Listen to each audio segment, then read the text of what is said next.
Good evening, everybody. This is Jeremy Dysock, Credilife Credit Improvement Program and Financial Wellness Company Coach. I'm here tonight with Chaz, one of our other FICO certified credit coaches, and we are doing our CrediTV Facebook Live for the free credit repair advice group. Now, what we always do is we start these things off. We give it a little bit of time for the room to fill up before we get talking. And as always, the video of tonight's live broadcast is going to be available for you on CrediTV. That is our YouTube channel. If you have not yet subscribed to CrediTV on YouTube, I encourage you to check it out. Go to YouTube, type in CrediTV, CREDITV, or simply go into Google, type in CREDITV. It'll bring you to our page, to our videos. Throw us a like, throw us a follow. Chaz, what do you want to start off with just before we get going on our topic for tonight? Brian Kurzweil says hello. Hey, Brian. Hi, Brian. Christina's there. Hi, Chris. Hi.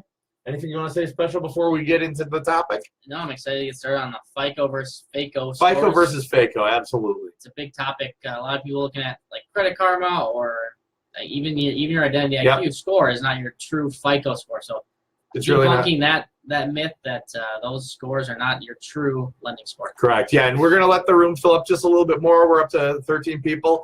Some quick things. It's Spam Wednesday. If you've got a Credilife coach that you find particularly interesting, you might want to work with them.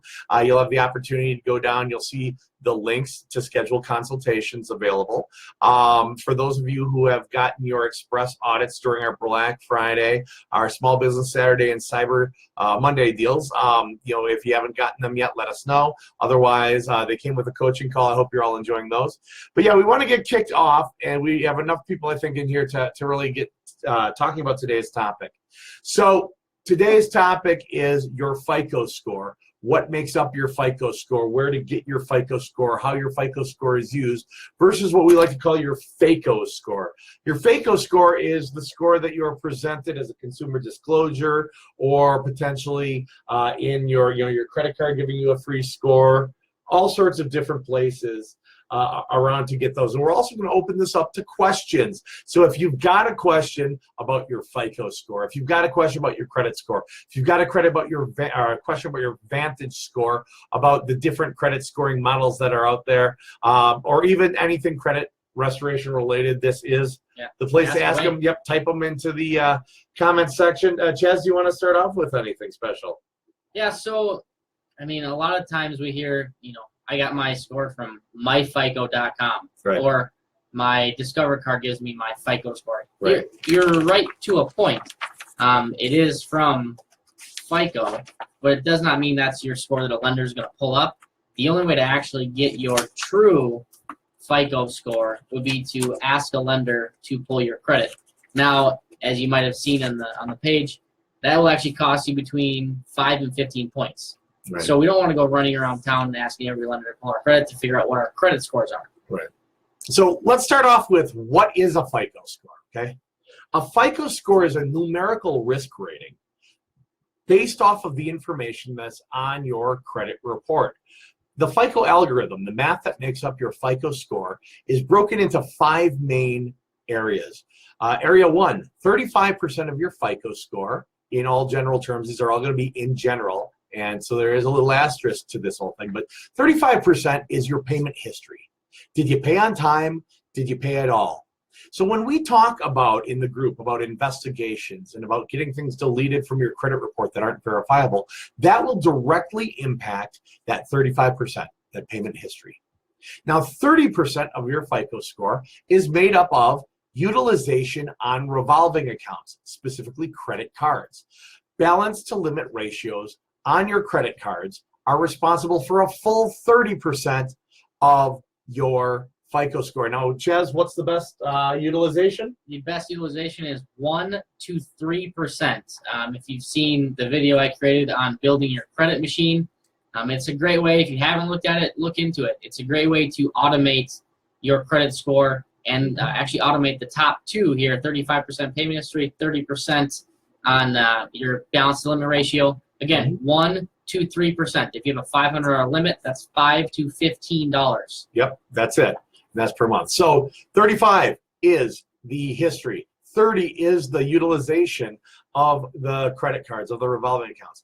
15% is the length of history. How long have you had credit? The age of your oldest account that's yours, not an authorized user's, yours.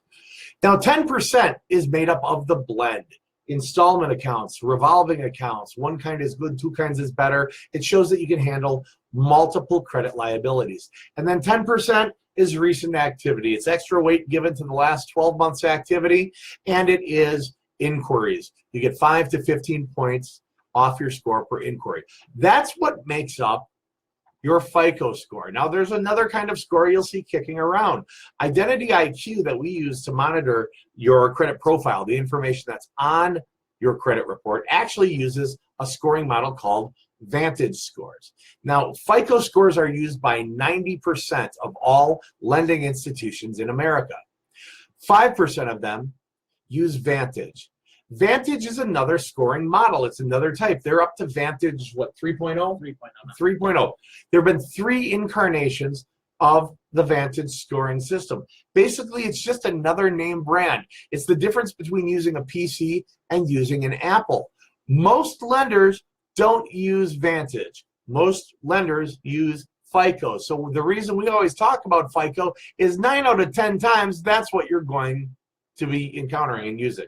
And the reason, I mean, the big difference is they're 2 separate formulas. Right. I mean, Vantage tries to mimic FICO. The new actually FICO 3 or the Vantage 3.0 is actually the same scoring range. They changed it. It used to be up to 900, I believe it was. Yep. So now it's between 300 and 850. They're trying to be as close to FICO as they can. They're trying to be as FAKO as they can, right?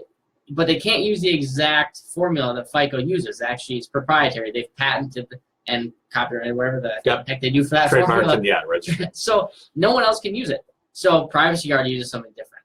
Identity IQ uses something different. They all have their own that try to mimic FICO, and that's why when people ask, why does my Credit Karma show this? Why does Credit Assessment show this? Why does Identity IQ show something different? It's because they're trying to be as close to FICO as they can, but they can't be exactly FICO. Right. Now, FICO scores, trying to figure out your FICO score is confusing enough. And there are a lot of good reasons for it. This is actually directly from some of my, and I don't know if you guys can see this. You know, you hear me say I'm FICO certified. You hear Chad say he's FICO certified. This is from the FICO certification training. These are the different versions of FICO scores that are out there, and there are pages of these things.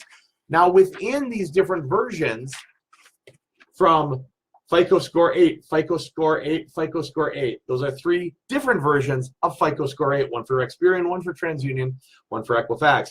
Versions used in auto lending are FICO Auto Score 8, FICO Auto Score 2, FICO Auto Score 8 for Equifax, FICO Auto Score 5 for Equifax, FICO Auto Score 8 for TransUnion, FICO Auto Score 4 for TransUnion. There are different ones in credit card decisioning. We've got Bank Card Score 8, we've got Score 3, Bank Card Score 2.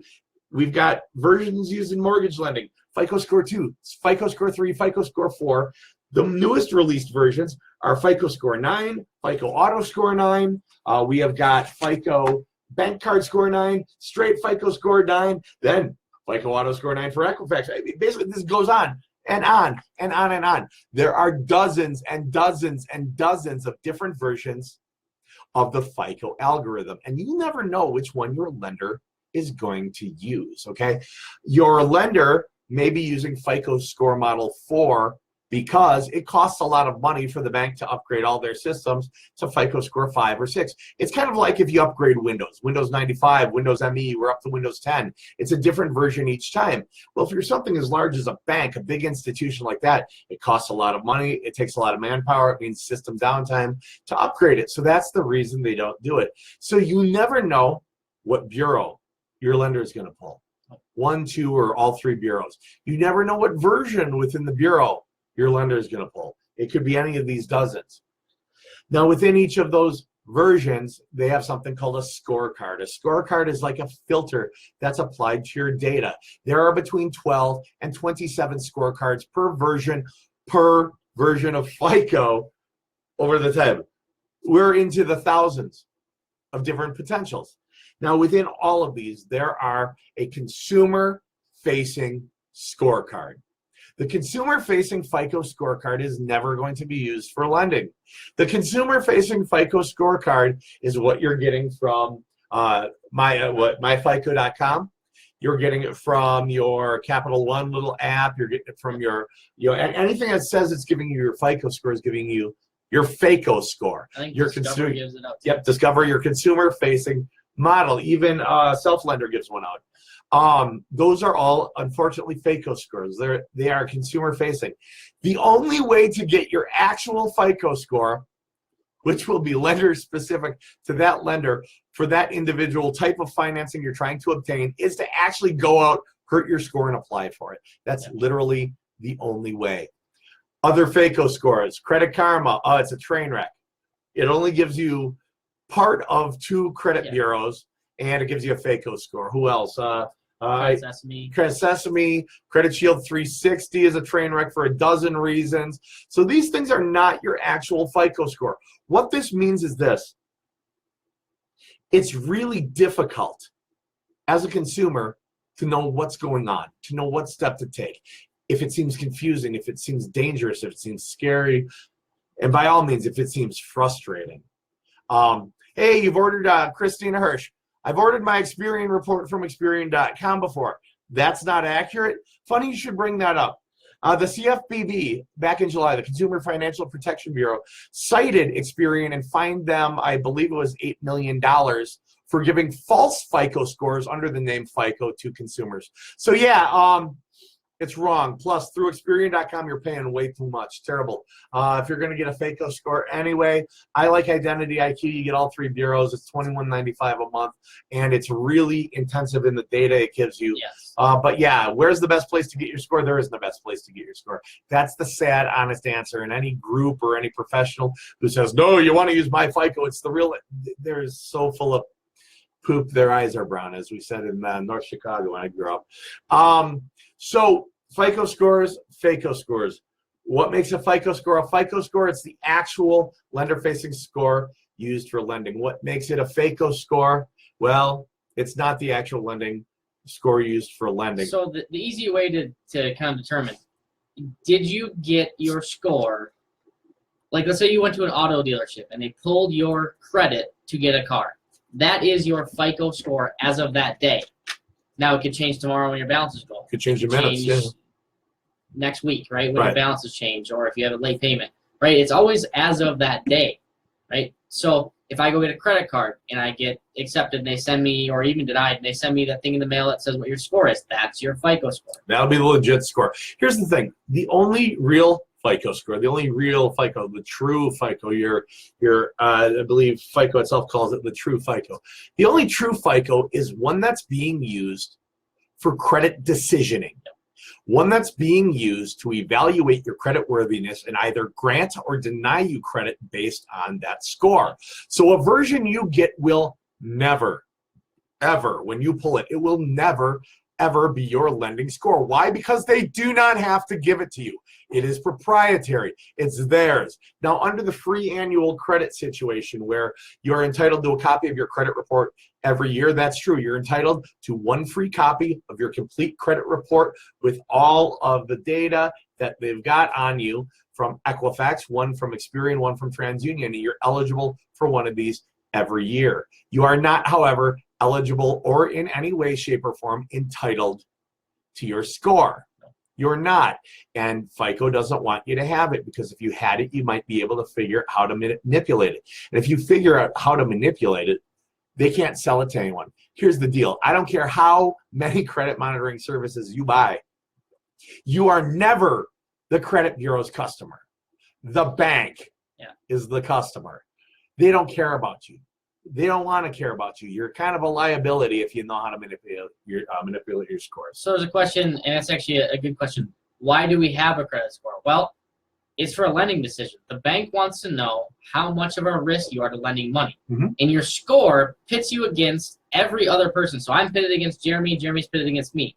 I'm more attractive. Well, that's debatable. So if he has a 740 and I have a 540, right? We're on a bell curve that in the middle, everyone says, is right now about 640-ish. Yep. It's kind of where the middle is. See, it's over 7 in Minnesota. If you are on the low side of 640, you're more of a risk than the average. If you're on the high side of the 640, you're at a lower risk, so you're going to get better interest rates. Right. Without scoring, you have no way of determining. If I walk in the bank, they wouldn't know me from anyone. They have no way to tell what kind of risk I am. They don't know how much to charge me as interest, what to charge me for any sort of lending opportunity. So we need the scoring formula, and make no mistake, it's meant for you not to know how to control it. Right. You are pitted against everyone else in the entire country. They used to call it a risk rating. It wasn't called a credit score. It was called a risk rating until quite literally millionaires came out, got mad at the banks and said, I'm not risky. I'm not a risk. So they came out with a different name. What's a better name? Well, credit. Credit sounds positive. At the end of the day, it's the same thing. It's the likelihood that you're not going to repay. I can block you out. This is fantastic. Okay. He's like behind me because that's how we got on camera. It's like we could do a perspective thing. You could be really tiny. We could put you like your whole latest. I can move back. Look, all right. So anyway, it's where was it? I don't know. We went way off topic there. Anyway, yeah. So it was they didn't want to be called a risk, so they came up with the word credit because it's positive. Now I want to dive right into some of the questions so you guys can be engaged in this process. So I'm going to scroll up to the Brian Cruiswell says, "I like you guys." Thanks, Brian. We like you too. He's all right. He's for a mortgage lender. Let's see. Another great Facebook. Ashley says another great Facebook during dinner. So listen to my 14-year-old love it. Never too young to learn. Month-old. Oh, month-old. Oh yeah. We'll just keep putting bright colored things in front of the camera and move them around. Little kids like that stuff. Can you talk about the difference between Vantage and FICO? Yeah, difference between that was Christina Hirsch. Difference between Vantage and FICO. Vantage is typically these days used in consumer disclosure. Vantage is used by 5% of the lending institutions in the U.S. FICO is used by 90%. It's the oldest established game in town. Gabriella says, "Wow, you'd never known." Thank you, Christina. We talked about your experience. Courtney says, "Would the free FICO scores from credit unions be FAKO?" Well, Courtney, that's a great question. A lot of times when you join a credit union, they will actually pull your credit score and pull a lending score on you. They're a different beast. You go to U.S. Bank, Wells Fargo, and they pull a check systems report. Bank of America, a check systems report to see if you've been bouncing checks. Credit unions tend to actually, it's in the name, they're looking to extend credit, so they'll pull up your credit report. Now, if they turn and they give you the score, that's your legit score. That's your lending score. Now, if they have a monitoring thing where they give you a score every month for free, that ain't it. Good question. Excellent question.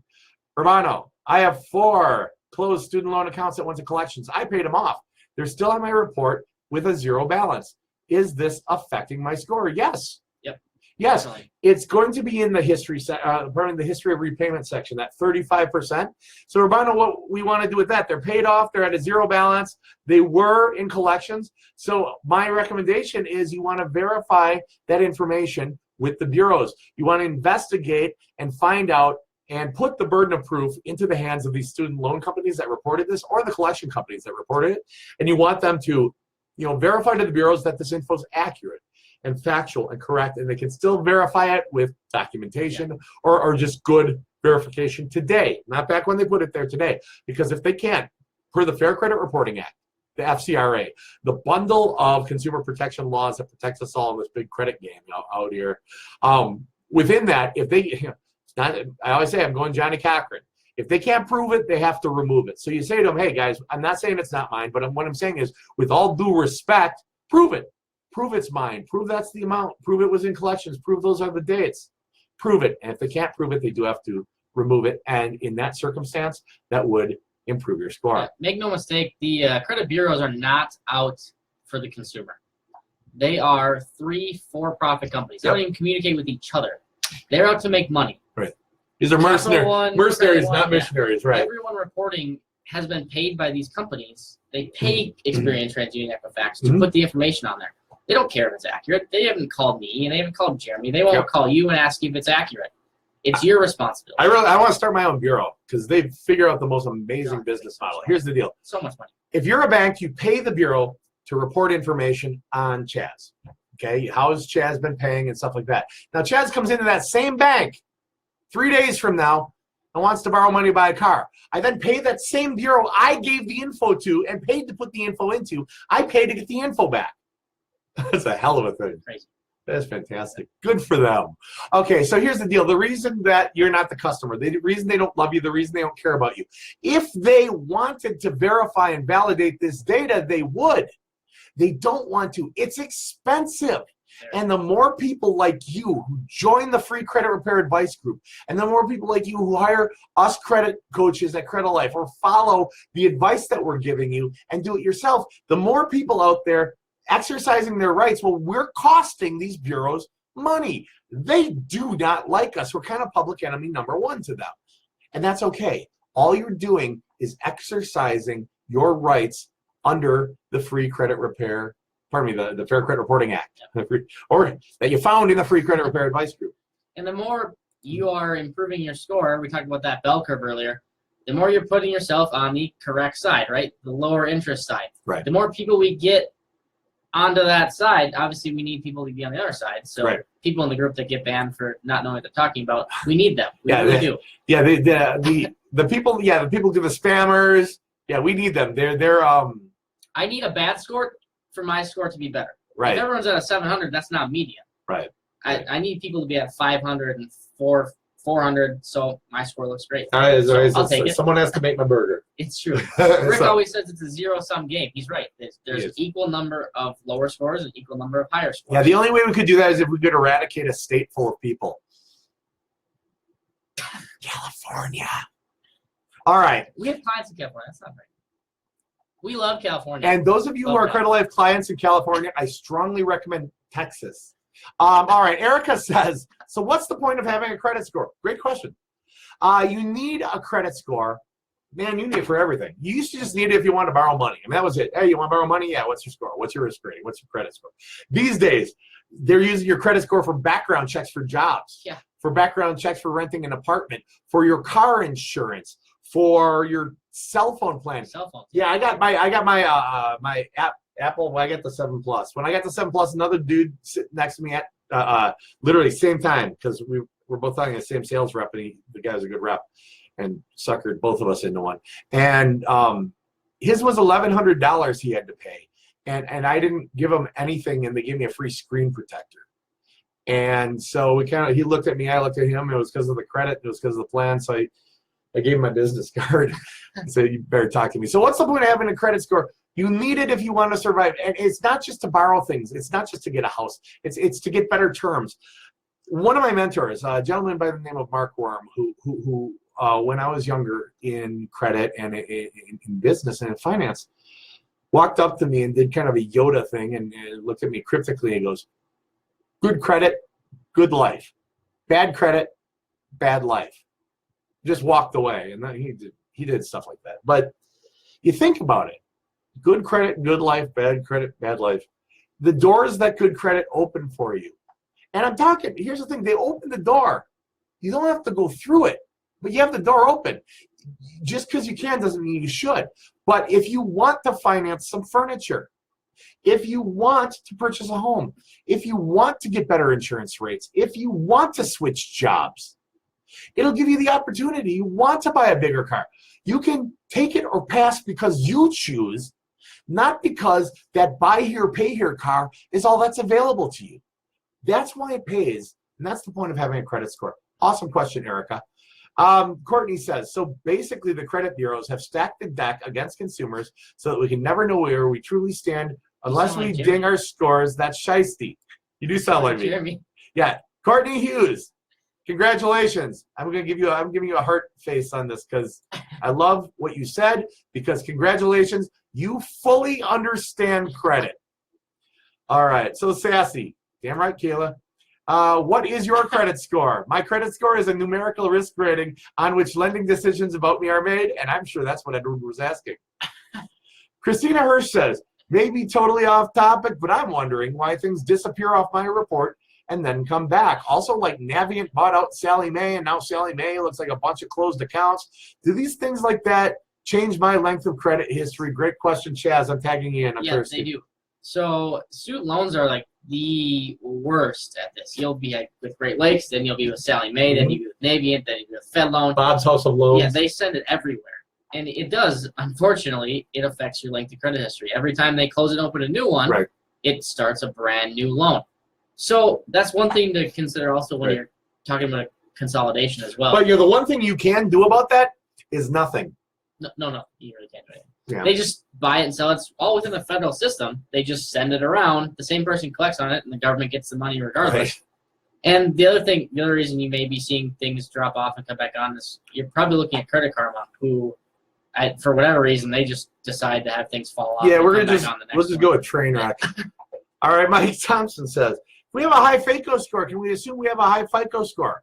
As our FAKO score increases, can we assume that our FICO score is also increasing? Hey, that's a great question. If you have a high FAKO score, do you have a high FICO score? Maybe. Hate to throw that at you. Here's the deal. They use different weights on things. Here's what you can do. Let's say you're using Identity IQ, and this is gonna take a little homework. You're gonna have to sit down and read. You can go on VantageScores.com or VantageScore.com, and they'll tell you kind of what makes up the Vantage score. And you can go and look at, we post it in the group all the time. You've seen the FICO wheel. I usually try to have it at my fingertips, handy. Maybe. I have one right here. That FICO wheel that breaks it down. You can find that, and you can go and compare those two things against your credit report and go, oh, I've got lots of, in this 15%, I've got length there. You'll be able to figure out you should literally be able to figure out if FICO is better than Vantage, if Vantage is better than FICO, or if they're around the same. Now, if your Vantage is trending better, that is typically a good sign, okay? Vantage, however, really hates revolving account activity. It really hates credit cards. So you could be doing amazing balance to limit ratio things for the FICO algorithm, and Vantage may not like it. So is it safe to assume, I use it as a benchmark, but as I always say, when you print your FICO, or when you print your score out from Identity IQ or Credit Karma, basically that in an origami class will let you make a swan. I always tell people it's a good barometer of where you're at. If your scores are going up, even like if you watch Credit Karma, it's always fun to watch your scores go up that green arrow with whatever your points next to it. It's fun. I get it. It's a fun app. Your scores going up, likely your FICO scores are following suit. If you're doing the right things on your profile, which is we always tell all my clients, look at your profile. Don't put a whole lot of thought into your scores. Your profile is where it's at. Right. We want to see the 30%. We want to see the balance to limit ratios. We want to see your profile doing the right things. If your scores are going up on other services like Credit Karma, Identity IQ, your FICO score is likely following suit. Right. And I say likely because it's a totally different. That's an asterisk. Yeah, absolutely. Likely. All right. Great questions, Mike. All right. Miranda Page 4 shirt with 19 names. That's awesome. I like that. It's America. Yeah, but my dad had growing up had a basset hound named Tolliver Waddles Lady McIlvaine Peachum of Humphrey. They call it Snuffy for short. So anyway, Miranda, so how much of a difference between the true FICO score and the Vantage score? It can vary wildly. I've seen 100-point swings. I really have. I've seen it spot on the money. And without a crystal ball or without sitting down with a calculator, a pen, and some paper and some time, it's really difficult to tell. You're usually within a decent range. I know that's a crappy answer, but that's the true answer. It's really hard to say, but 20-ish points. Yeah, you're probably that's a fair rule of thumb. It's really hard to say. I don't want to say that. I found it to be kind of close to that for mortgage purposes. Yeah. And since 80% of the people I talk to have a goal of a mortgage, it works out pretty good. All right. Thank you, Miranda Page Ford Cirque. If I said that right, I hope. Christine Hirsch. So is it true you can have too good of a score because when the bank sees you, they won't make any money off you? Nope. They make interest no matter what. Beyond cars, right, who make money off markups. Have you heard of 0% interest? Right. No. Actually, they make money off your interest. I got 0% on my Ford. Well, your car, yeah. Right. But they marked it up awesome. $10,000 before they sold to you. I'm awesome. I'm a ninja, baby. Don't try to understand. All right. Heather Alonzo Dayat, love these videos. Thanks. We love having you in the group and coming. Chris Barker, checking your score can be addictive. Absolutely. Yeah. I see people Wait, hold group on. What's my panicking every. What are you doing? credit Oh, okay. I see people in the group every day panicking because their score went up 5 points, it dropped 20 points. This stuff can happen throughout the day. And yes, it is addictive. Don't score watch. The most frustrating thing in the world when you're repairing your credit, when you're trying to improve things, is to score watch. People ask me, what's my FICO score? Guess what? You don't have one. Neither do I. Neither is Chaz. Nobody actually has one. You have a pool of data at TransUnion and a pool of data at Experian and a pool of data at Equifax that when a filter, and I showed you all the different versions of FICO, when a filter and a scorecard within it is applied to that data, it'll pop up a score. That's your score at that moment in time. Everyone, wait a minute. Yeah. If I just blew your mind, I'm sorry. Yeah. So yeah, checking it can be super addictive. Chris. Johnson Ron just signed up today. You guys are the truth.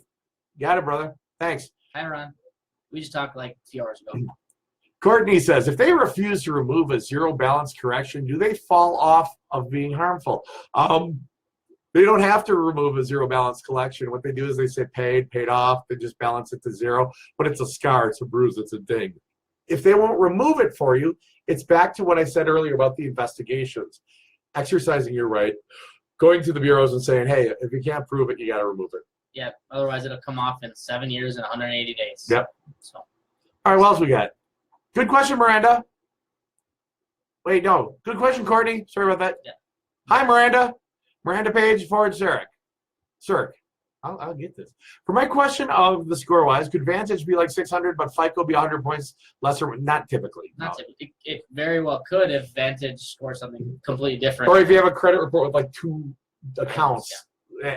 And one hiccup makes a huge difference. Likely no. Yeah, odds are super low. Honestly, without looking at credit report, it's difficult to say. One of us could look at your credit report, though. If you do a consultation or whatever, could look at it and evaluate and give you a much better perspective. Good question. How do I get, Bombay says, how do I get an incorrect lien off my credit? Well, assuming you went through all the other channels, contacting the lien holder, contacting the courts and all that jazz, assuming that, you want to send letters to the bureaus. You can use in the files section. If you're on the computer right now, it should be up here. If you're on, in the files tab, and if you're over in the on a iPad, if you're on the cell phone, whatever those blinky shiny things are called, there should be a little area right up. Thanks. Right up for the computer. Yeah, right up there for that. Well, it's right here. You're confusing everybody. I have this down. Trust me. This is computer files, and over here is where your cell phone and stuff will be. There should be some little hash marks or little dots to the drop down, and they're in the file section. So what you want to do is you want to write a letter to Equifax or Experian or TransUnion or all three, whichever ones it's to, and say, hey, I'd like to investigate and I want to verify that, a lien number, blah, public record number, blah, blah, blah, with account number, blah, blah, blah, is mine. And if you are unable to verify it within the legally allowed time, I demand it be deleted from my credit profile. Thanks. Thank you, drive through. We've got sample letter templates up in the file section for free right there for you to use. Awesome, Bombay. You do the next one. Yeah, I wrote some variations. Chris Barker, you say their names because people feel more special. Chris. I removed some variations. Chris who? Chris Barker. We have a Chris. Could be any Chris. It's not that Chris. It could be that Chris. It's Chris's client, though. Is it? That crazy? That works. Crazy. I removed some variations of my name from the credit bureau. Okay. Now they're back. These are names I have never used and an address where I have never lived. Is this a big deal? Your score's not generated off your name or your addresses, so big deal score-wise, no. A big deal as far as a creditor having your incorrect information, possibly if it's not your account, and that's where it's coming from. Right. Here's the thing. Equifax is a great example. They keep really deep records. They may have the last 100 inputs of your address from the last 100 creditors you've encountered. And some of these may be wrong, but they may have, the address that wasn't yours, and then your right address, and then your apartment you used to live in at college, and then maybe they might have that same address that wasn't yours again. And when you wipe out the 2 or 3 or 4 that you can see on your report, the list just moves up. So literally you have to keep doing this until they run out of it. My credit report, for reasons that I've got for myself, I've had every single address historically that is not the address I currently live at completely deleted from all 3 bureaus. I've got reasons I want that. You may have reasons you want that. You may have reasons to keep it. Here's the thing. It won't impact your score to delete addresses or name variations, but it could sever some of the threads that are connecting an old negative to your credit. It might be the only thing that's tying that together.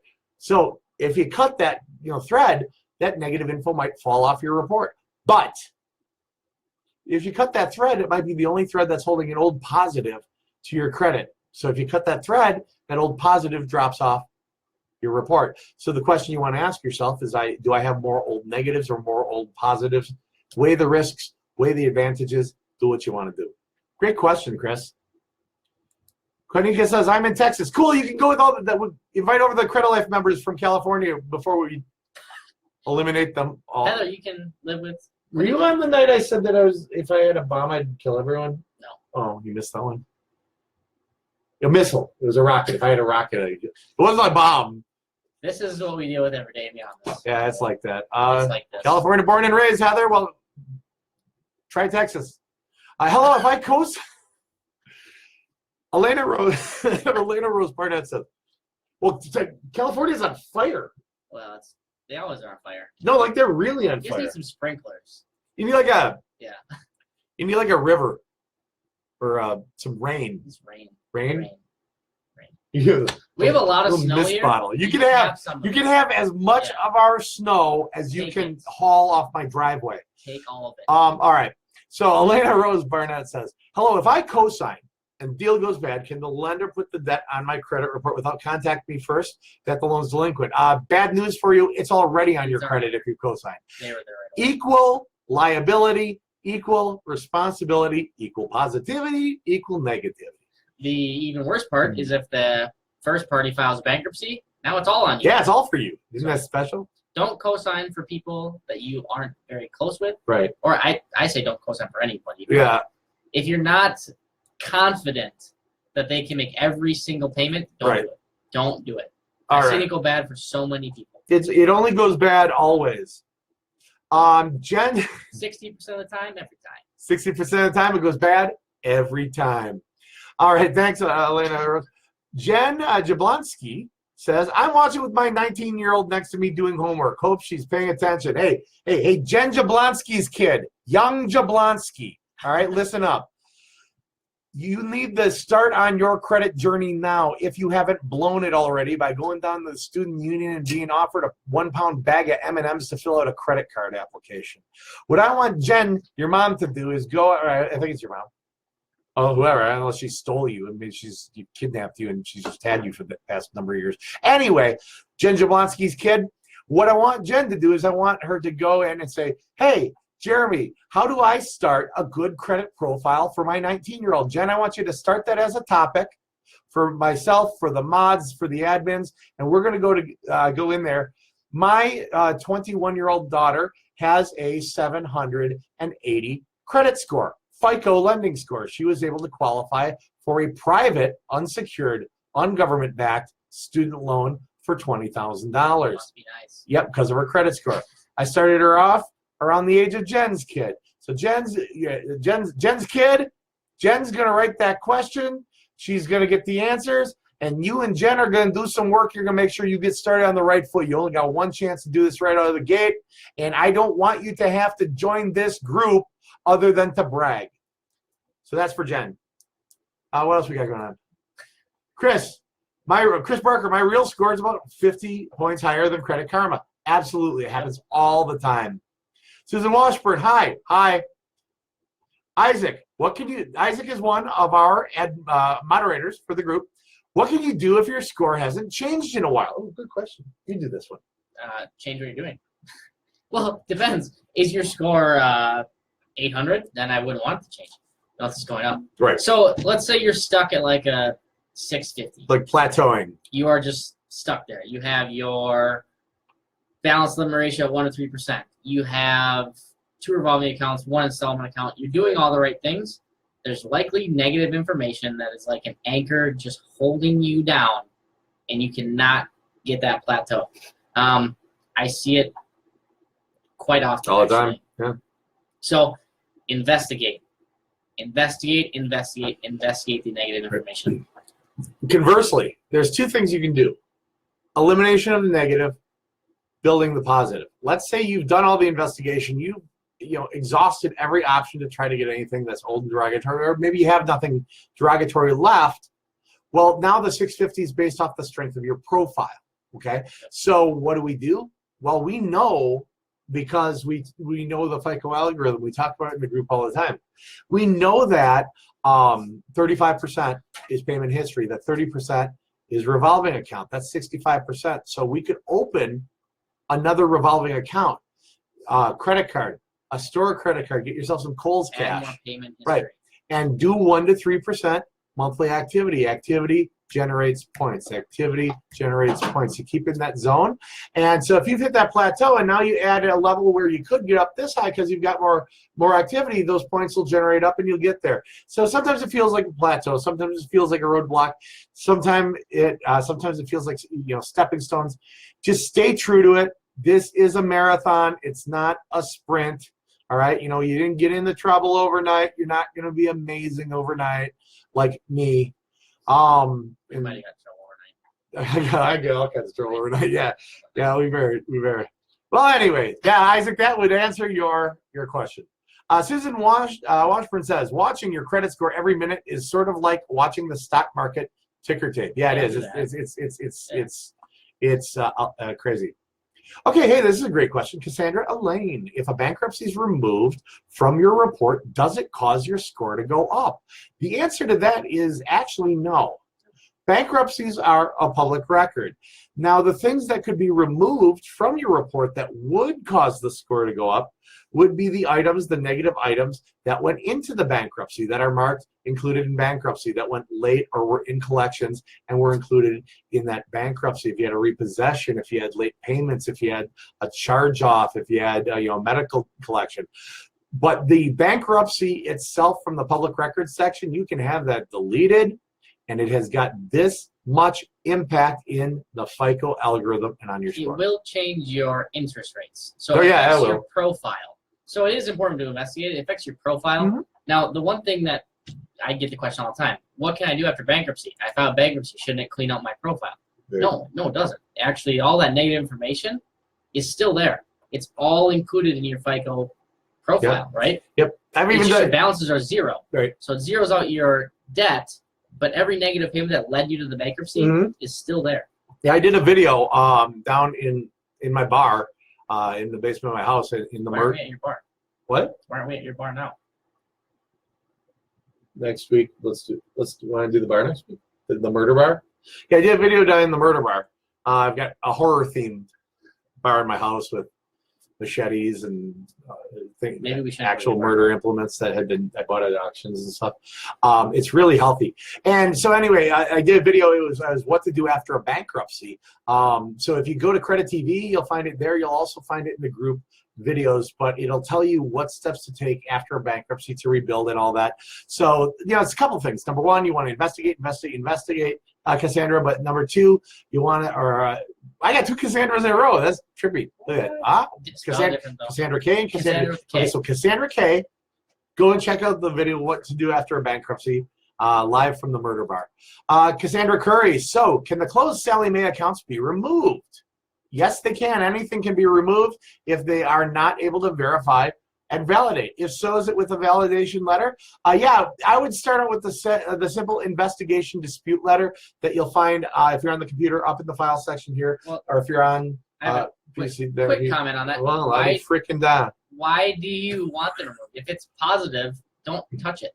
If you paid on your loans and they got sold, or if you were in school and they give you all those green, if you're on Identity Q or Privacy Guard, see all those green OKs?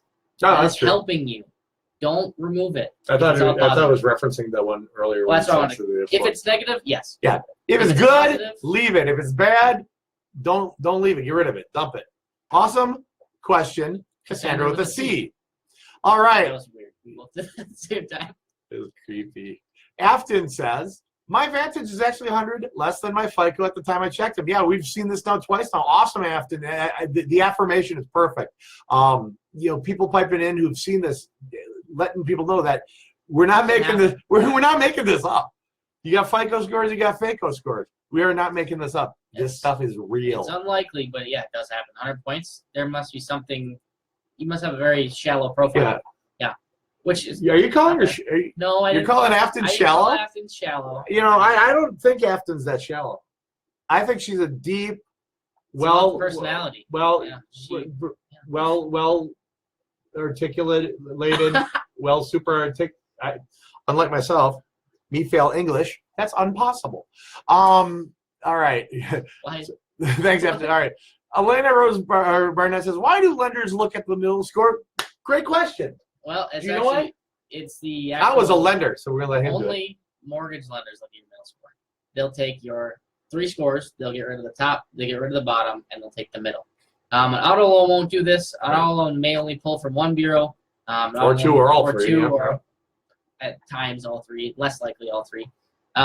But only your mortgage lender will take your middle score. Now he's gonna come through and give everybody the real information. Well, no, he's right on. Mortgage lenders, yes, they'll take your mid score. Now, if 2 of the scores are tied on the higher ones, they'll take and throw out one of them, and obviously it's the higher. If 2 are tied on the lower, they'll take that. If all 3 are the same, I've seen it, they'll take that. Why are they doing it? I think because they don't trust their own loan officers to do basic math. But we've got Brian Kurzweil, loan officer, here in the group, Brian's so we'll not find like out. That. No, Brian's not good. Like that. We're giving Brian crap. Brian is actually the only FICO certified mortgage lender that you're probably ever going to find. He's a longtime associate of ours. Great guy. Brian can math well. Right. He maths. He maths good. He maths good. Yeah. English, on the other He's hand, a good mather. seemed to feed us all. No. So why did they take the mid score? It's just how underwriting evolved.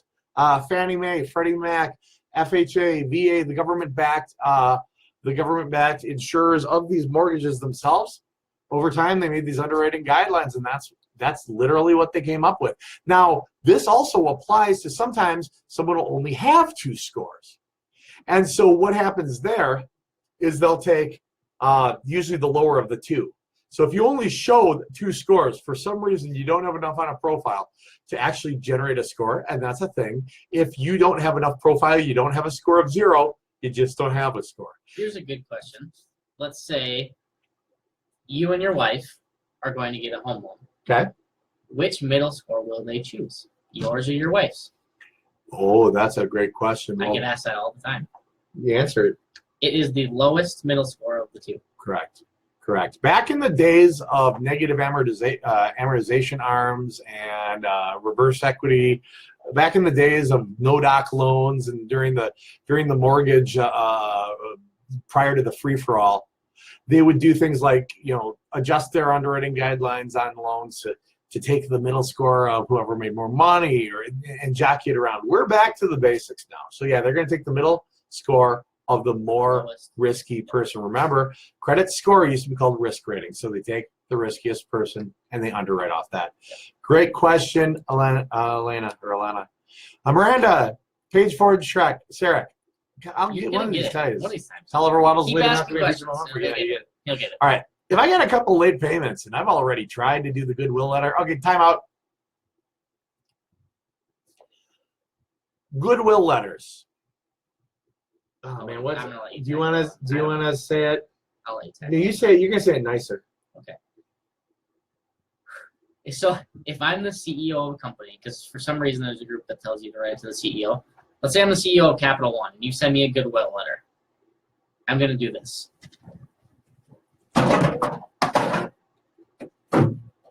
That's a goodwill letter. Goodwill letters, once in a while, you'll get into the office of the CEO, which is a mail drop somewhere, and I should be honest, they might work 5% of the time. Yeah, they used to be a lot more powerful until large groups of people started thinking that's how you repair your credit. It's gonna be 100 times faster if you literally skip that step. Now, we're not blasting you. No. Please, for the love of God, don't think this is blasting you. And we have a habit of sounding like we're jumping on people and blasting them all the time. I'm not putting you on blast. I'm just trying to do this for kind of a general thing because there's so much misinformation. It really is. But the goodwill letters, it's frustrating because if you send these things to a collection agency, for example, There is no goodwill between you and a collection agency. There's no oops. There's no nothing like that. And while we're on the topic of letters, a settlement letter offering to settle. I was a collector. Don't hold it against me. I promise I'm on the good side now. I was never at my desk on the phone, and someone came and went, "Hey, Chaz, someone in your collection route has sent you a letter wanting to settle this debt." No, that doesn't happen. Those would be your pay for delete letters and things like that. Yeah, those go straight to the garbage. Call. Get on the phone. So Call. back it up, because we want to answer her question. Sorry. And I didn't mean to jump at you, Miranda. So hey, tried to do the goodwill letter. Yep, gone. Should I try to have them verify the payments if it's been a year? You should always do that. Always, always. That's your first step. If you read in the file section an article I wrote called Pro Tips, it'll be in there. And also there are copies of my ebook floating around still, Credit Safety Instructions. That'll give you step-by-step instructions for a self-directed credit restoration. But start off with Pro Tips up in the file section from the computer on the phone. It is. You're better off investigating the late payments through the bureaus always than a goodwill letter. Yep. It's the same amount of time. You're better off, and you're gonna have more success writing that investigation letter. And we do love you, Miranda. We're not mean. We're trying to be mean. Try to save you some time. Yeah. Courtney says, how hurtful will it be for us to use the benefit of student loan forgiveness for someone who's 100% VA disabled? Oh, geez, do it, man. Yeah, never. You'll have a tax liability. Yeah, no. Why would you pay $1,000 in loans? Yeah, it won't hurt your credit. It won't hurt your anything, man. Yeah. I wish. Do it. Do it. Yeah. If you can hit the reset button and not, I mean, keep in mind we're talking about someone who's 100% VA disabled. And they've taken their licks. Oh yeah. Do it. Crystal says, my credit is just student loan late payments. Status is now current and good. And medical bills. I've done everything. Disputed, sent letters, all with no help or solution. Lots of sad. Look how sad she is. So my question is, that's 8 crying faces. They're now current. Have you consolidated through the Federal Department of Education to create one new consolidation loan? Now here's why that makes a difference. If you went through your servicer and you did your rehabilitation, you got yourself on an income-driven payment, all they did was consolidate your payments. So those loans are still current with the negative payments. You still owe that same trade line money. If you consolidate, if they're federal loans, I assume, if you consolidate through the Department of Education, they take your group of loans and they make it one loan. So you've paid off, I'm trying to get the screen. You paid off all these, they now have a zero balance, right? You don't owe them any money. What are you doing? You don't owe them any money. So if you don't owe them any money, what's their incentive to now go back and, oh, you're going to kill me. Sorry, go ahead. Flying drunk. Don't mind me. What's their incentive to verify those payments when you don't owe them any money? What's their incentive to pay somebody to verify those payments? So you take kind of that incentive away. If that's something you have not done, I would suggest do it. Otherwise, keep investigating. Keep trying. Make it a new sense to them to investigate. I just always wanted to do that. Now. I really just always wanted to do that. I know. I apologize for that. I was like, what is I going just on? always wanted to do that. Did you see one right up? It did. That was really cool. You all right. Killed us. Yeah. Well, it's like earlier when I got hit in the groin with it. So yeah, Courtney and Crystal. Yeah, Crystal, don't cry. You know, I'll tell you what. If you haven't done if you haven't utilized the letters from the files section yet, please give them a crack. Do we have any goodwill letters in the group? Erica asks. No. Oh, no, and Erica, I see you deleted it probably because we jumped on that. Don't feel bad. Don't feel you didn't have to delete that. I feel bad. I feel bad too. You should feel bad. I threw her letters in the garbage. Yeah, you're a bastard. I'm sorry. This is why we can't have nice things. Miranda says, could having a company verify information make things worse if they find things that we're not reporting before? Well, they're not going to find things that weren't reporting before. I'm not sure what types of things, if you mean like more accounts or something like that. But it's not going to generate, basically you exercising your rights for validation of what's on the report isn't going to make it worse. You can only make it better. There's no revenge. There's no anything like that, Miranda. All right. Chris says it's cold here in Colorado. It's cold here in Minnesota. It's 16 degrees. Is it 16? Oh, that's not so bad. And snowing. Yeah. Emily Aiken says if the account is closed but charged off, does it still affect my score? Ooh, good question. Yes, good question. Charged off is simply an accounting thing done by the collection company or the original lender where they write it off their books. Now, they write it off their books, but they don't write it off as gone. They didn't get a tax break. They didn't do anything like that. They write it off as something for their product and loss, and they write off their books. Taxes. Right. Now, so it doesn't look like an asset necessarily anymore, but yeah, it's still on there. It's still very collectible. It's still on there, and it's still negatively impacting you. So you do want to investigate that data. Definitely. Renee Brown asks, how do you get a repossession removed from your credit report? Honestly, it's like any other debt. Investigate. Yep. Verify with the bureaus. Send them letters. Make the burden of proof into the hands of the people who reported it. Tanika says, do you think Capital One will forgive my past few months of missed payment? No. I don't think so. Unless it's for some crazy unforeseen circumstance. Yeah, if you got something major going on, like sometimes I've seen them be cool with medical. They were way cool with the hurricanes. Some of the tragedies that we've had with Las Vegas, they've been very supportive. It isn't, if you've got a large reason, legitimate type of reason, it's never going to hurt to ask, and you're going to find more compassion in person. Right, exactly. Talking to someone, and you may have to ask to be transferred to an American call center, but you'll find more compassion if you talk to a live person. Also, I've fallen behind on my student loan payments. How do I get them out of default status? Chaz, you rock this one. So there is, if you're far enough in default, and you have to be far enough in default to be in collections, you are offered the chance one time to rehabilitate. You make 9 out of 10 months of payments, and your loans are brought back current. They also do something unique, and they get rid of the negative payment history, negative information from the current default. Now, if you went defaulted and then paid and then defaulted again, the old stuff's not going to go away. It's the current default. So getting it out of default through a rehabilitation program will not only put you back on the right track, maybe give you the opportunity to consolidate into something income-based that you can't afford, maybe get into something where it's got a forgiveness component to it, but it'll also clean your credit in the process. You have every reason to rehab those loans. Great questions. Great questions. Bankruptcy, how do you start over? Bankruptcy, how do you start over?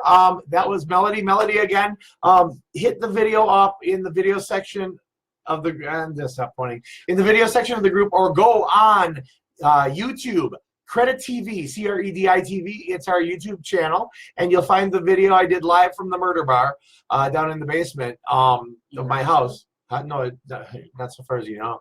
I did what to do after bankruptcy. It's got some step-by-step really good stuff. Chris says, Chris Barker, I've been preaching to everybody that stands still long enough. I'll totally do the things that, I'll totally do things different. Awesome. Isaac says, stuck at 680. We'll get you there, brother. Tiara says, what were the right things that you mentioned? 2 revolving accounts, an installment account, and question. Well, I'll tell you what, there's a base component you want to rebuild a profile. We recommend to our clients typically at the very lowest rate, or the very base rate, or the very, to get a baseline and kind of see where you're at, kind of take your temperature. I want to see 2 revolving accounts open and active. I want to see one installment account, pardon me, like a self-lender, open and active. And ideally, we want a 24-month credit history. Yep. I like to throw into that mix 1 revolving retail card, so your credit blend section gets a little boost. So we could be talking 2 secured bank cards, Visa cards. We could be talking a Finger Hut card and a self-lender, and you'll begin to develop that profile. That's 10% of your credit score as well. Right. Riley says hi. Hi, Riley. Hi, Kaylee. Lamisha, hey, guys. Hey to you, too. Hi. Isaac says, how do you delete a collection that was included in a bankruptcy? Just like anything else. Investigate. Use the template letters up in the files section if you're on a computer, or over here if you're on a cell phone. In our file section, we've got sample letter templates that you can utilize. Otherwise, you can hire a professional. Hint, hint. You can go with someone who's FICO certified like Chaz, or far more attractive like Jeremy. And yeah, and well, it's a fact. I'm a ninja, baby. Don't try. I'm more attractive. I'm a ninja, baby. Don't try to understand it. All right. So Kimberly McCollum says, if a state tax lien's removed, will it make your score increase? No, it's a public record. Lamisha likes my bar. She wants to go to the bar. She wants to go to the bar? The next one. We'll shoot one from the bar. I was going to do New Year's Eve. From the bar? Yeah, New Year's Eve's on a Wednesday. Or no, it's not. The video Wednesday might before New Year's tail Eve. off real fast if we went to the bar. Yeah, it'd be worse than the hot pepper one we did. If you guys, if you haven't seen on CrediTV, Jared Havens and I did one where every time we did a bad idea about credit, we told you some of the more common bad ideas. And that was a bad idea. We'd eat a hotter and hotter chili pepper. That's also in CrediTV. If you haven't subscribed on YouTube and followed the channel, throw some likes our way if you like what we're doing. That'd be great. We appreciate the support, the views. Invite your friends and stuff like that. But CrediTV on YouTube. Eat hot peppers, you're gonna have a bad Absolutely. Athena, walking testimony, Alexander. Walking testimony, Alexander. Yeah. I paid off an account in good standing, but dropped my score 14 points. Why? It's because you paid it off. Yep. It was likely an installment account. Yeah, it was probably, was it, Athena, if you're still here, was it an installment account, a car loan, something like that? If so, as soon as you pay it off, it's over. Tanika says, we talked a little bit about that, Tanika, falling behind the student loans. Yep. Income-based repayment. Yep, so perfect. You have to rehabilitate to get on income-based repayment. Yep. So those are the steps. It's the rehab on the rehab, then income-based. Right. You can get on what's called income contingent repayment. Yep. It's higher. It's based off 20% of your discretionary income. If you're going to qualify for 0 on income base, don't do that. That'd be silly. Do the rehabilitation. $5 a month for 9 months. Get rid of the negative information, then get on the $0 income-based plan. Do it through the Department of Education, not your servicer, and you'll be eligible for partial forgiveness. Eligible if you qualify. Right. Do it the right way, credit-wise. Yep. Okay. Sheena Polk says, thanks to student loans, I got a super high DTI. For those of you not mortgage, that's debt to income ratio. It's how much you make versus how much you owe. 60% on an income-based repayment of 0.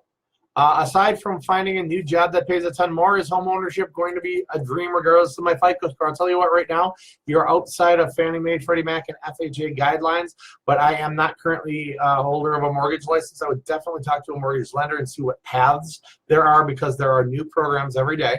But right now, yeah, your debt to income is a little high. What I heard the last time I talked to a mortgage lender, they changed the way they look at student loans. It used to be 1% of the total balance. Right. If you're on income based, then it was 0.5%. They're actually now looking into, and they'll actually take your actual income-based payment. So if you're on a $0 income-based payment, they'll take $0. Right. So talk to a mortgage lender. Hit up Brian Kurzweil in the group. Throw a question out there. Yeah. Tag him, BRYAN KERSWELL. Throw out do an @ sign ahead of it. It'll turn it blue, and it tags him, and he'll see it in his messages. He'll come on in Facebook and do. Don't instant message him. We all get way too many of those things. Plus, it's against the group rules. Just post it in there, because here's the thing: the question you've got, I guarantee you, there are 50 people with the same question, and they just didn't ask it. So throw it in there. You'll get the answer, and you'll help out your fellow members. Christina Hirsch: why is it that I had a very low score, maybe 603, and still got approved for several cards? But my friend tried the same card and got denied, and the letter he sent said he has a 776. This happened with a Cap 1 card with $300 limit, but they got denied. I got approved, and they have a much higher score. A, they either screwed over Capital One once in the past. That's usually the reason. Or B, there was something in the profile that they did not like.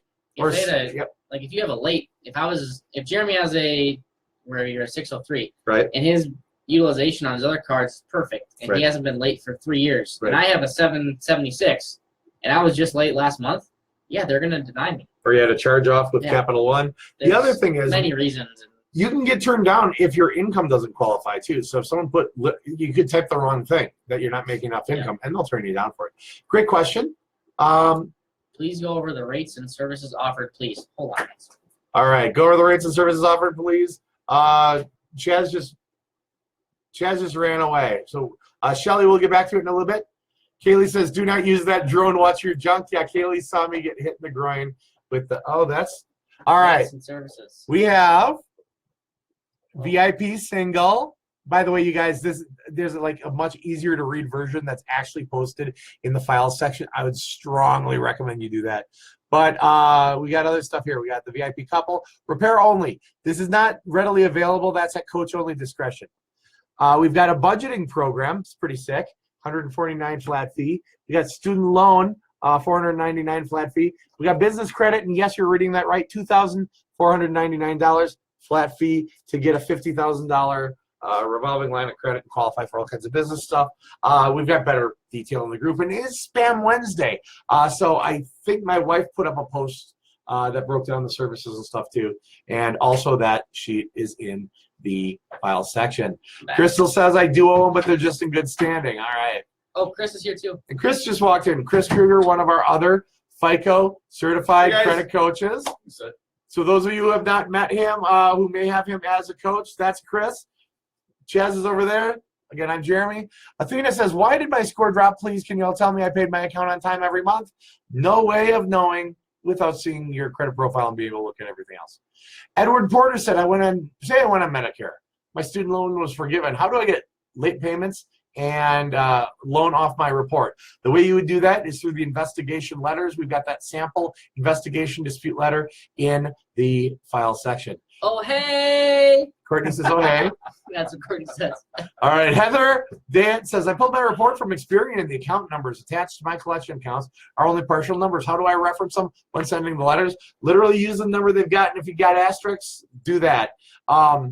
Name the account.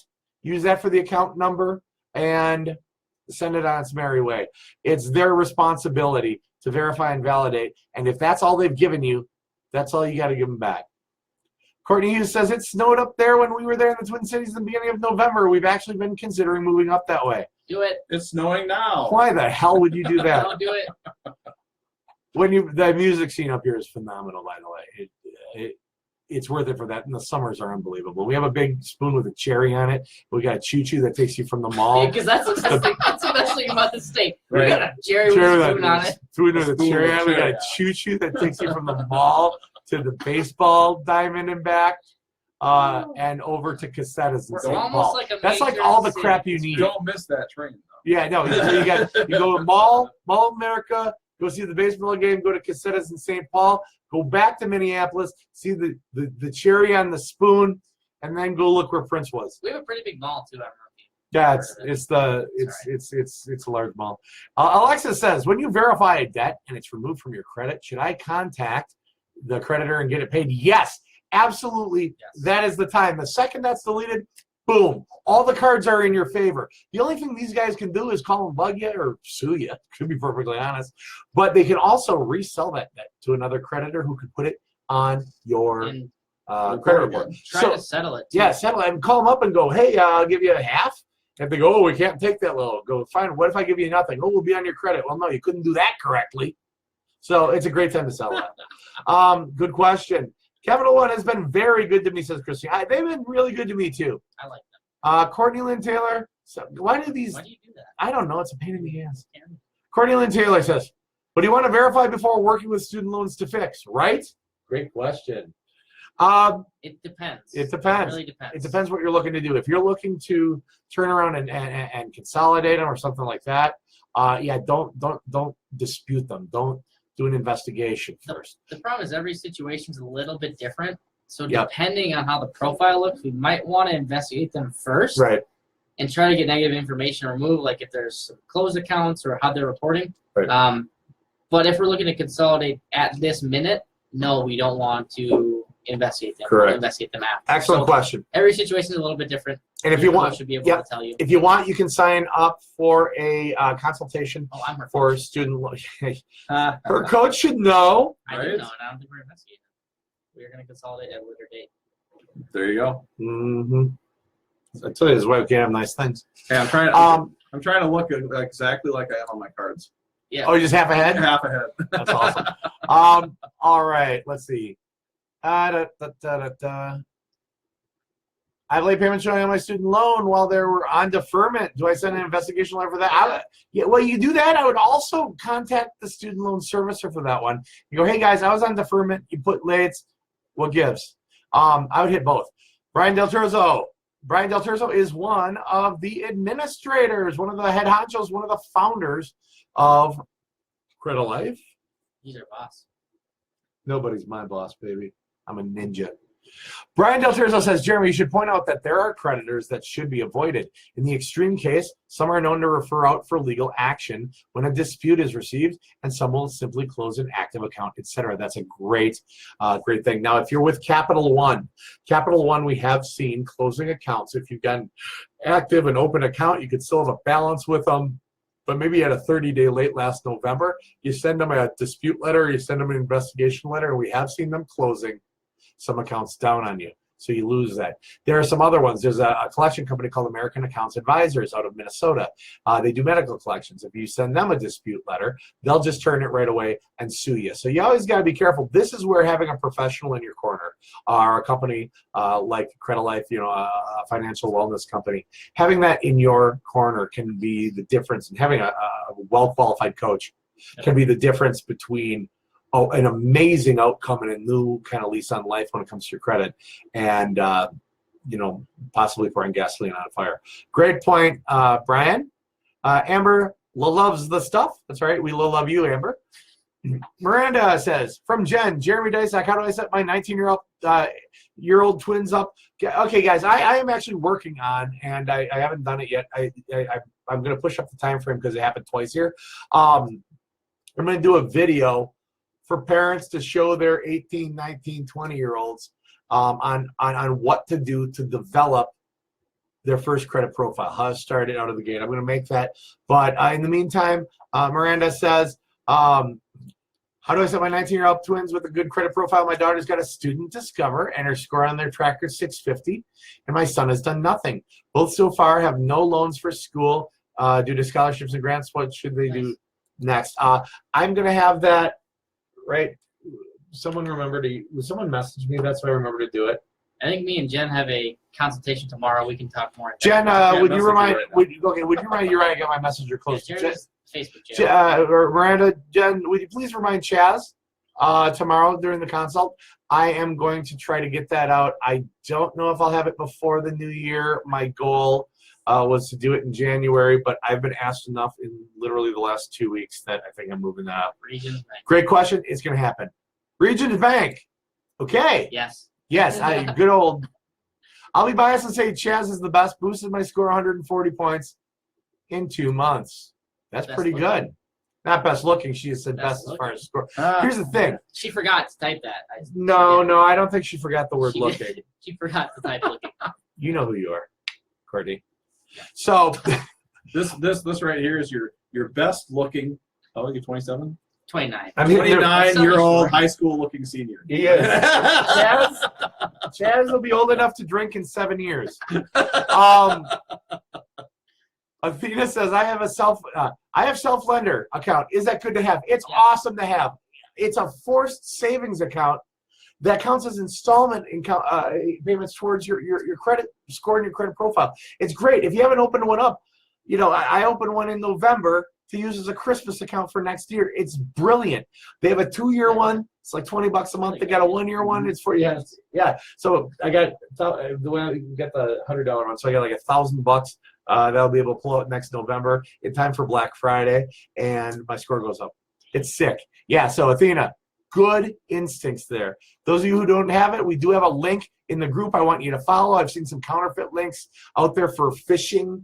PHISH phishing scam sites. So we do have a link that we vetted in the group. It's in the file section in the Self-Lender doc, or if you just search Self-Lender in the search bar if you're on the computer over there. I am doing the pointing. Am I doing that? All right, sorry about that. Well, anyway, so yeah, I do want to make sure you use the vetted link. So you're saying, Athena, awesome. Athena, yes, it's good to have. Isaac says you're getting confirmation all over the place. Janika says, thank you so much. I was completely lost before I joined this group. You guys have been a true blessing. So have you. We love doing this. We wouldn't do this in our free time. Exactly. Look, it's 8:19 at night on a Wednesday. None of us are on the clock. We're just doing this because we care about you guys. We care about the 30,000 members that have grown in this group over less than a year. It's been mind-blowing. For those of you who haven't invited your friends, invited your family, or anyone you know who could use this credit help, they're not able to see the posts on your timeline. So what you type in here, it's all safe, it's all secure, it's all amongst people who have the same issue. But if you know people who could use it, send them an invite. You can invite them over on this side of the computer. You can invite them right to the group. We grew organically like this, and it's about people helping people, and it's about getting the right information from the professionals who are willing to give of their time and their talents. And really, we do care about each and every one of you, especially going into a season like this. We want you to succeed. Right. Get that house, get that car, refinance, whatever it is. Our hashtag is changing lives. It's true. And like I've always said, every time I do my job right, with what I do for a living, every time I do my job right, a kid gets a backyard to play in. Someone's able to qualify for their first home. Their children suddenly have their first bedroom. They've got a backyard with a fence, and they can run around. Don't have to worry about, is the child going to go on the street? They don't have to worry about the unsafe neighborhood they're living in now. Every time I do my job right, a kid gets a backyard. That's pretty compelling. All right, so Miranda says, can you ask for a pay for delete if you already have a payment with collections? Could that affect the time of credit history? Tell you what, you can always ask for a pay for delete. Yeah, do it. Definitely would, always. Yeah, ask every time you call them. I'd be a pain in the butt. You want to say the squeaky wheel gets the grease? Never do that to us. The squeaky wheel gets reassigned away from Jeremy. Cirque. Is it a two-syllable Sir? Is it Sarah Rick or is it Cirque, Miranda? I'm going to have this by the end of this. Sir. Okay. Summer says, great job, Jeremy. Love your work and personality. Wow. Someone likes me. She said your personality. They don't know you like they we said do. they like your personality. She like my personality. That's like what you say to someone. Because I'm a cough medicine. I love your personality. You're great. Right. I'm not going to date you. But you got a great personality. We can be friends, but you have a great personality. Am I that girl? Oh, there we go. Oh, you're that guy. You're I am that guy, except on the weekends. Okay. Renatic Dobie, thanks for creating such an awesome and informative, safe group with great admins and mods. Hey, we love having you here. Sometimes we come off as mean. Sometimes we come off as pouncing on you. Sometimes it sounds like we're blasting you guys. Sometimes we halfway are. It is out of love. Legit. It's out of love. Sometimes you'll see, particularly me, rip somebody to shreds. Normally it's because you don't see what's happening in the background. They're scamming people. They're instant messaging people. So I've got privy to information that you don't know. So if you see me literally say something horrific to somebody in the group, these guys here will assure you, I'm doing something to protect you. Yep. We're watching out. We're getting rid of the trolls. And they're having a little fun while I'm doing it. So. Right. I mean, it's I like eating them. Sheena says, thank you so much, guys. Got to get a toddler to bed. I'll reach out to Brian. Really appreciate you guys helping your advice. Hey, good night. Say good night to your munchkin. Shelly says monthly or one time. Depends on the program. You'll find them all in our files section. Jessica says it's monthly. Again, it's in the files section. Business credit. How does that affect your personal credit? Wow. Okay. That's a gigantic question. Yeah, it is. Gigantic question. Okay. Two things for you, Tisha. We have CrediBiz, which is another Facebook group specifically for the business credit stuff.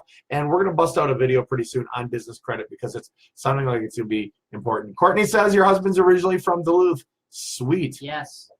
Crystal says, can we hire one of you to help us? Yes. Our Yes. scheduling links are right here on the page. Yep. Today is our famous Spam Wednesday. Here. Yeah, we got them in the file section. They're down there. They're over. They're like there. We'll all be happy to help you work with you. You get the entire team. It's sick. If it's cold here, it's snowing there. You bet it is. Does it matter if we send the letters via certified or via standard mail? We send nothing certified professionally, and we get amazing results. Yep. Save the money. There's far cooler stuff you can spend it on. Thanks a lot, Rodney. Alexa says, thank you, guys. Thank you. The best. Yeah, well, we try. Christina says, I went to ITT Tech, didn't finish. Got calls 150 times a day of someone saying I can get it removed, but they need all my info. When I tried before, they said I didn't qualify. How do I do this? Would I qualify if I didn't graduate? All right, I'm gonna cut. I want to definitely shorten it. I want you, Christina, to reach out to us through the link to set a student loan appointment. Definitely. That's a longer. You kind of met us. We'll it's something you want some personal talk on. We'll give you some personal talk. It's not going to cost you anything. Chaz is my coach. I was asking because I knew people were thinking that. All right. Got links. Thank you, Isaac. Midland's one of the nasties. Midland will sue you sometimes. They'll sue you if you look at them funny. Any word on a vet discount? Brian Del Turzo, who we have in the group. Any word on a vet discount? Brian. Can we talk about it tomorrow? Brian. I'll keep you posted, Jessica. Isaac, can we get a list of those collection agencies that'll sue quickly? There's a few of them. Midland. American Accounts. I mean, there's a lot. Midland doesn't always sue quickly. We can try to put something together. Calvary Portfolio. Asmer asked a great question. Where are the credit repair ladies in our group? Kaylee is running around with Munchkins. Katie, I asked her if she wanted to come on, and she threw something at me. So yeah, we got them. Don't worry. And we got some of the smartest women that you are going to meet in your flipping life. Don't tell me said that though. It's too late. It's on video now. Katie Sharp. I know they own us. That Kaylee chick is pretty sharp, right? You said that on video. Yeah. Oh. Christina says, I've added a friend. Here we go. I've added a friend to one of my credit cards. It's been about 4 years, no problems, but the history of the card shows up on her credit. All the history showed up when I added her. It was even like it was years old. That year showed. If I took her off, would it all disappear? Yes. Or stay there, or say close or something. Yeah, if you took her off there, it would take it away. I hope you're really good friends, because all she has to do is call and get a card issued in her name, and boy, won't that be fun for you. She has all the privileges and zero liability as an authorized user. And if she's not actually a user authorized to use your card with a copy of one that you can run to Best Buy or whatever with, I would probably consider taking her off of there, because it is crazy to have her on. It doesn't really help her anyway as far as her scoring system. The newer formulas are getting rid of authorized user accounts because people were FICO 8 and 9. We're doing it. I mean, if you were doing it to boost her score, that's exactly what they're trying to get rid of. Right. Because people were jumping on grandpa or grandma's old card, and some 18-year-old will have 30 years of history and his score being 800. Yeah, you hear about AU accounts or trade lines. That's what we're talking about. Aside from the fact that using somebody else's credit history to obtain financing you otherwise would not have qualified for is a felony. Besides that, there's some moral implications to the whole thing. So be an honest person. Patrick says, I was going to wait for our consultation, but I was told self-lender is good if you don't have one in that category. But if I've got a well-rounded profile, there's no need for it, yes or no. I got an awesome profile. I opened one. I use it as a Christmas account. An awesome, well-rounded profile can also be better. Payment history never hurts. Right. I'm looking at, okay, I'm going to need tires for my car in 12 months. Done. I want to go on a trip to Vegas. Boom. Good idea. Yep. I'm going to go to Vegas. I'd do that. But I would spend money in Vegas. Right? Well, you got to go to Vegas with me, too. I'm telling you. I would spend all my money. Yeah, I'm a very safe person to go to Vegas with. Is it okay to have more than one installment plan? I've got a car note and was thinking of adding self-lender. Right. Yeah, not only is it okay, do it. It's a great idea, Alexis. Tisha Star, how often can we email our coach? As often as you've got something important to talk about. Courtney says, we appreciate you. We appreciate you too. Kia says, what do I do if the car company hasn't reported payment since July of 17? I'm due to make my last payment in July of 18. Oftentimes that'll happen if you had a bankruptcy. If you haven't had a bankruptcy, I'd call them and say, what up? Yep. Yeah. That's for Kia. Patrick is within that category. Patrick, you got it. Yeah, I got you. Yeah, I'd open one. It's a good thing to have. Courtney says, talk about this season. Honestly, this is the first time I haven't felt stressed. Thanks to us guys. And Chaz knows the crap news I got this month, Courtney says. And he's going to tell me later. Ha! All right. And then here's that Kaylee gal. Chaz is a wonderful personality. Kaylee is one of our amazing female Credilife employees, and she's freaking sharp. Miranda says, could paying off a car loan early help her hurt my credit? Chaz had it correctly last name. One more time, Chaz, how do you do that? Sir. Like Cirque du Soleil? Sir. We'll find out. All right. Could paying it off early help or hurt your credit? The answer is yes. You're going to lose that ongoing installment history. So unless you have something to make up for it, I would consider just playing it out. If you're trying to do it to save money, that's a no-brainer. You can buy a bunch of credit repair if you save tons of money. Christina says, I can't afford that right now. Tax time, hopefully, no problem. That's what this group is for. That's what we're here to help you for. Jessica says, I'll harass Brian. Jessica, do it. Do it. Ha. A vet discount would be amazing. I'm all down with that. We've got one. We legitimately do have one, and I'm not impressed enough with it. And I'm not going to say what it is, because if it's all they'll let us have, that's what it's going to be. But I want something a little bit more aggressive, because anyone who is willing to put their ass on the line for me and my children deserves all kinds of stuff. Oh, here we go. We've already discounted it. What? Have we finalized discounting the audit fee by $50? I think you just did. I'm waiting for all sorts of stuff that you think I deserve. I'll give you all kinds of stuff. You know the type of stuff I'll give you. Right. We're going for crab legs tomorrow. All you can eat crab legs. Right. We are big guys except for Chaz. I'm not a big guy. No, and he doesn't like crab legs, so something's obviously fundamentally wrong with him. But us big guys, a couple more of us, for the all you can eat snow crab legs. And it's at a grocery store with this really nice restaurant, and it's $24.95. And snow crab legs right now are $18.95 there. And one time I ate 96 ounces of prime rib. So while they're out doing that, having fun, I'll be in the office helping clients. Yeah, literally from 1 o'clock in the afternoon on, we're eating crab. I'll And be Brian, helping if you're everybody, seeing this, so- you're welcome to come with us. No. But yeah, we're gonna. I'm trying to shut down a grocery store. Yeah, we're gonna have a Credilife event at the grocery store. It's gonna be all-you-can-eat crab wonderful. legs. It's gonna be debilitating. It's not good. You're gonna need to take me to urgent care. I was gonna jump on my mom's credit card for more credit history 2 weeks post BK Chapter 7. Oh. Don't make your own. Yep. And No plus, reason to do that. okay, if you go for a mortgage, Akila, if you go for a mortgage, Fannie Mae, Freddie Mac, FHA, and VA underwriting guidelines specifically forbid and require the underwriter to disallow consideration of an authorized user account, meaning they take it out of the mix anyway. And it's also going to raise a question. How do you have this amazing account through bankruptcy and all these other things went away and you couldn't pay them, but somehow this is great and you've got all these years of credit history, it's gorgeous, it's outstanding, and wait, it's authorized user, we can't count it, now what do you have? Don't do it. It's not like they don't get what you did. But yeah, good question. Miranda says, I love these videos. Sorry if I am being annoying. How often do you guys do these? Every Wednesday night at 7 p.m. Central Time. Kia says, thank you. Forward circ. Yep. Got it. Told you we did it. Yes, sir. Click 6 is away. Rock it. All right, Kia says, thank you. I make payments monthly. No bankruptcies or anything. Rock it up. I think that's for her. Yeah, Kia, that's for the car. Yep. Yeah, I'd give him a call. Give him on the horn and say, what's up? Eve says, I was sent a pre-approval form from Credit One. I'm torn on the decision and need guidance from the experts. Are they any good? I do recommend them oftentimes as a rebuilding card. Yep. They do have high fees. Be aware of it. Yep. But if you're doing it to rebuild, it's because your credit's not amazing and, it's going to cost you money to get there. Go to the website. Go to the website, check out the fees. Remember, when they say you're pre-approved, you're not always pre-approved. You're pre-approved to apply. Though Credit One's been sending some flat-out pre-approved lately. Don't run off that yet. So rather than use what you got in the mail, go to the credit1.com website and see what you're pre-qualified for with them.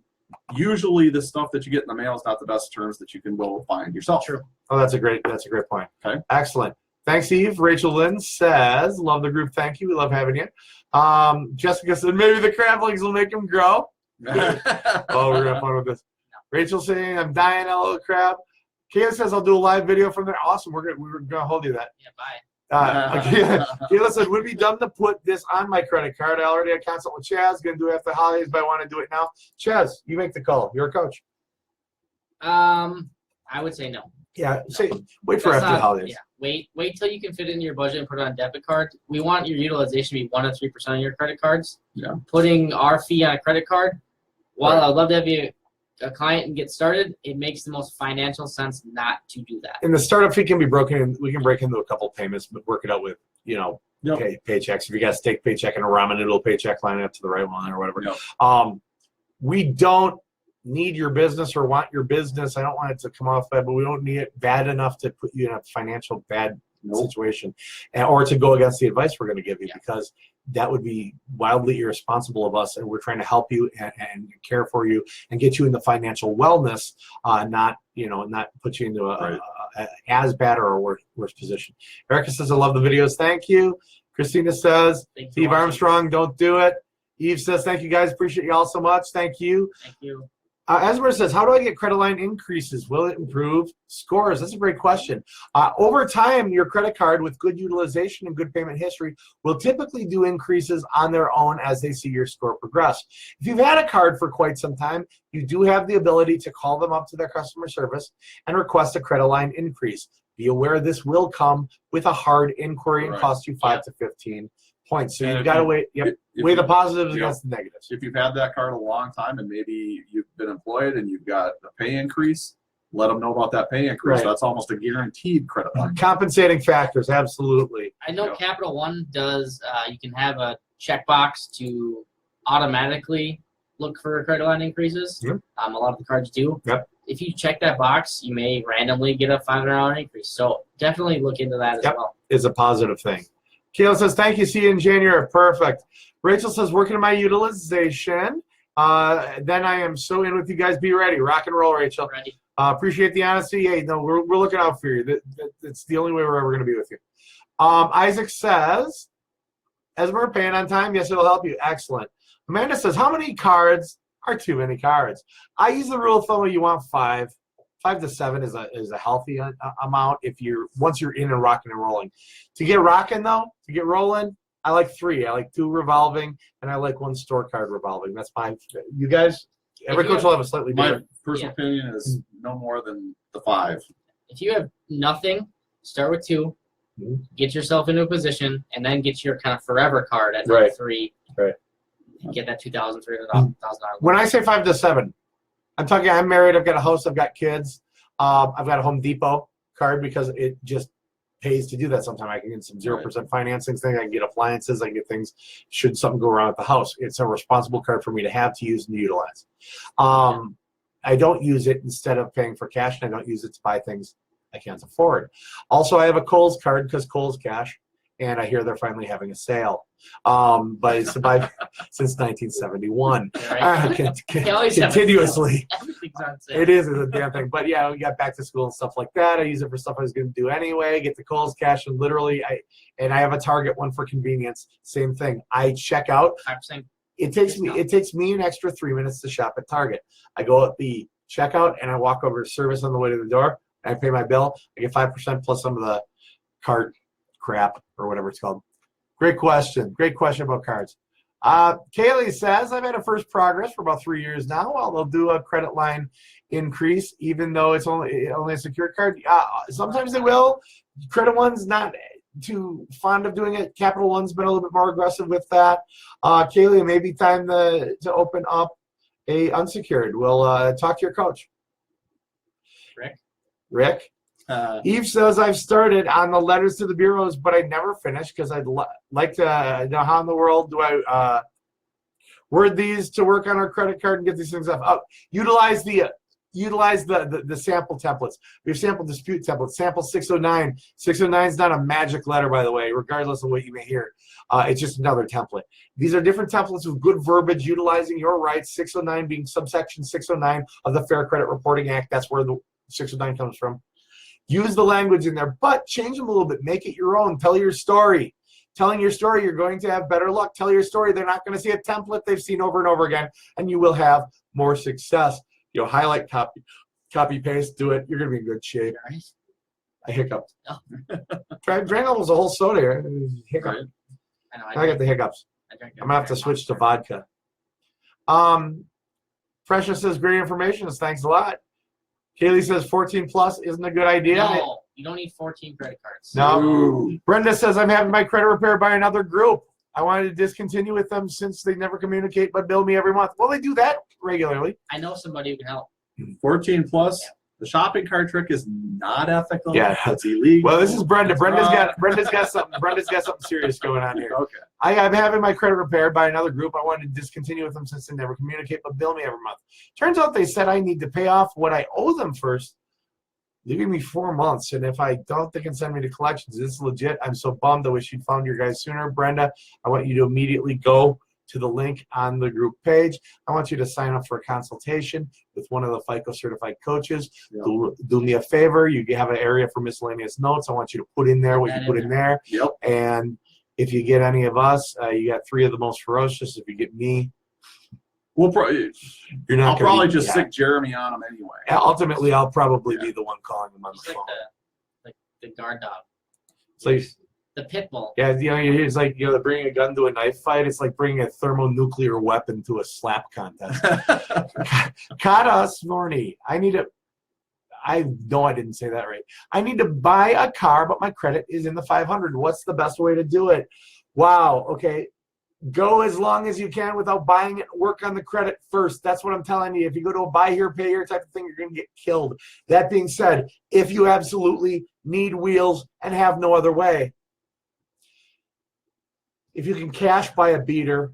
If you can't, you got to do what you got to do. But, man, get that credit in order. And what I'll tell you, go to a larger dealership. Don't go to one of those, quick cars or anything like that. Go to a large dealership.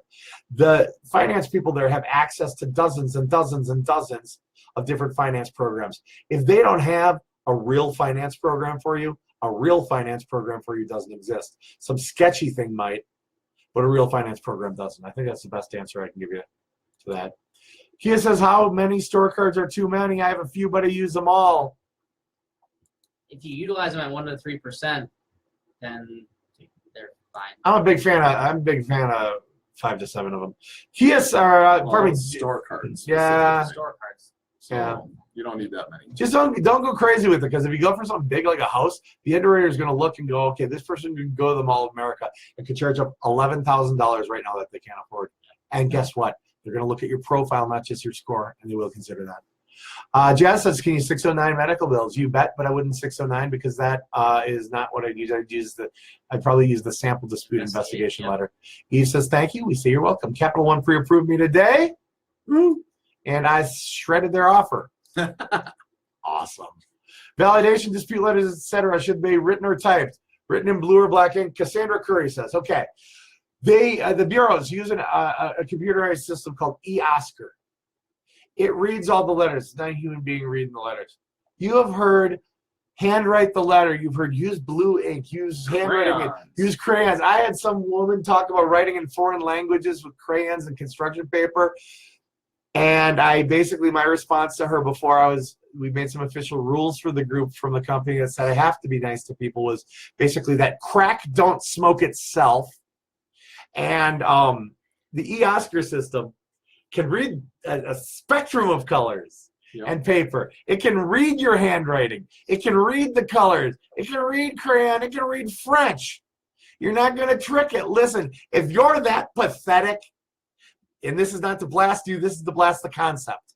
If you're that pathetic that you can't write a letter and have the content in it, actually do what you need to do, but instead you want to wrap it in something sizzly, go for it. I prefer blood on an empty pizza box to write my letters in. But no, legit, we got awesome templates. Don't handwrite it. You're going to hurt your hand. Type it. It's faster. You can reproduce it. The people who are telling you I'm not blasting you for asking the question. I'm loving that you asked the question because it's a huge credit misconception. I'm blasting who taught it to you. Did that come across right? Yeah. Did that come across right? It's not to be mean, legit. Right. And it's always crack don't smoke itself. Amanda says, is there a form we can find somewhere in the group to ask to be taken off a card as an authorized user? Legitimate, you write up a letter and say, hey, I want to be taken off this card as an authorized user and mail it out. It's nothing special. Might be a nice little sample letter. Yeah, you can probably do it over the phone. Bridget says, yes, you guys are the best. You're awesome. Thank you. Brenda says, okay, thank you. I'm ready to repair my credit the right way. We're ready to have you do it the right way and start changing your life. Kaylee says, no shopping cart trick for me. I had to jump in and get the click apply last summer. Mama likes to shop. By the way, for those who don't know, Kaylee and Chaz are kind of a little bit of an item. Chaz, you're in so much trouble. She's the brains of the wait, you're not the okay. I don't know which is which. Courtney says, I never understood why that shopping cart trick exists. I ended up in it thanks to a friend. Oh man, some night I'm just gonna flat out do a whole thing about that, and I may actually get up with a podium and a Bible and bang on it because that's what it's going to be like. Everyone here knows me. Yeah, Deidre says, if you're working with a company to better your credit score, how long should it be before you see a difference? I don't know why you wouldn't see it after the first round, realistically. Month and a half. Jazz says, You went too fast. Did you say sample information dispute letter? Yeah, that's literally, I think it's, Jazz, I think it's a sample dispute / investigation letter. You'll find it. It's up in there. Alonda says, why do I get a Capital One pre-approval letter every month? I already have 2 cards with them. Wish they just increase the limit. It's because you're on their mailing list. They want Yep. more. You they want want more. Yep, and you fit within a profile that they're looking for as a potential client. They're getting your information from pre-qualification or marketing inquiries that aren't full FICO, like FICO credit inquiry, a damaging inquiry. It's not a credit decisioning inquiry. So that's where they're getting that. And they're buying these lists from the credit bureaus that fit their profile, but do you think they're vetting that against their own list of clients? And keep in mind, they're paying the credit bureaus to keep the info too, and then they're paying Right. the credit bureaus to buy the marketing info to possibly have you apply so they can pay the credit bureau for an actual inquiry. Hell of a business model. Right. All right, where are we at? Sandria says, should I pay off all my cards at the same time and just one or use them all continuously? Yeah, if you can pay them all off at the same time, do that. You're then going to use 1 to 3% of the limit. I want you to watch a video that's in the group. It's also on our YouTube channel, CrediTV, CREDITV. If you haven't followed us and liked us on YouTube, go to youtube.com, type in Credit, CREDITV, or go to Google, type in CREDITV, and you'll have a link to our videos. Watch our videos. Follow the site. We add new videos every week. This video tonight will be uploaded to there. We have ongoing content.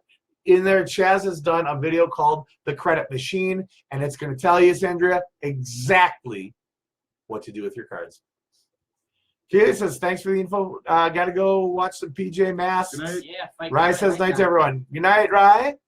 Jess says, thanks, guys. Thank you. Esmer says, so glad I found the group. I repaired my own credit 15 years ago. Sure, some stuff has changed. Esmer, I've been in the game like a really long time. Yeah, it's crazy. There's so much that's gotten additional layers to things. I still have good credit, but can use a boost. Thanks for sharing the knowledge. Hey, stay here, pick up the tips. Yep. Sometimes it's just a fine tune. That's what we're here for. Courtney says, Capital One is fierce on trying to get us to switch them for our auto loan. We got cards with them, wouldn't mind, but I really don't want to refinance right now. Tell you what, only do it if it makes financial sense. Ignore them otherwise. Yep. Deidre says, is Capital One card a good way to build credit? Yes. Yes. I have a couple. Lauren, hi, high fives and thanks. We love it.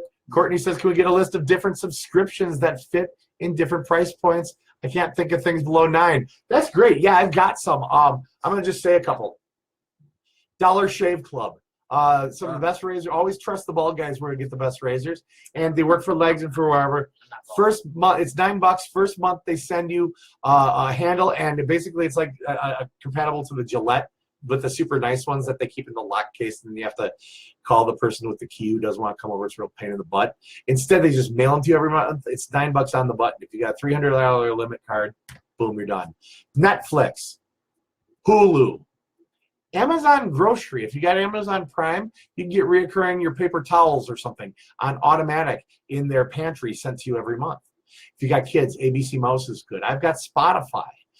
People have their iTunes. Other good things to put on there that we've seen lately. There was that movies thing that. Bo Yeah, the movies one. $9.99. One of our Bo put up a Movie Pass. You can go see movies like all the dang time, like every month. It's $9.99 a month. So use some of these things. These are good subscriptions. These are things you pay for already. If you have, pardon me, if you have a higher limit credit card, maybe you have a credit card with $1,000 on it, meaning 1 to 3% is $10 to $30. Put your credit monitoring on there. Use your credit monitoring to actually build your credit. Yeah, it's great. But I'll put together an ongoing additional list. Great question, Courtney. Please say goodnight to Rye. Good night, Good night, Riley. Ryan. Good night, Rye. Sandria says, thanks, guys. You rock. Thank you. Thank you. Michelle says, what happens to a client information once they graduate from the Credilife program? That's a great question. It's all in the super secure stuff, and we are affiliated with a law firm, and we are overseen by something called CROA, the Credit Repair Organizations Act. It's easier to hack Equifax than it is to get our information. And trust me, that's happened. Equifax Act. So yeah, it's all, we don't keep hard copies of stuff, so there isn't a maid coming through that's going to find things. It's all shred. The stuff that needs to be saved. Shred-tastic. Yeah, we use Iron Mountain, I think, for shredding, for document destruction. So yeah, it's super. It's a great question though. Yeah, you want to know who you're working with. Yep. You want to know that you're giving your information to somebody who is not going to turn around and do something nuts, like sell it or open a card in your name or some crazy stuff like that. We are affiliated with Prosper Law Group as well. It is a law firm here in Minneapolis, Minnesota. Oh, did I tell you I'm moving to Russia next week? No, I'm Moving just to kidding. Russia, fantastic. No, we're Prosper Law Group is affiliation with the Credilife program in Minnesota. The Credilife program is actually offered through Prosper Law Group. That's what our entity here. So we don't only have like CROA, we got all the lawyerly stuff overlooking us. So yeah, we're all over your protection. We take care of our clients. Absolutely. Yashira says, if I have a collection from a bank, it's not my credit report yet. Do you think it's better to pay it? Pay it. Yep. Pay it, I know the account's mine. If I validate it, pay it. Pay it. Settle it. Pay it. Ask them if they reported. If they have, ask them to delete. Lauren says Spotify.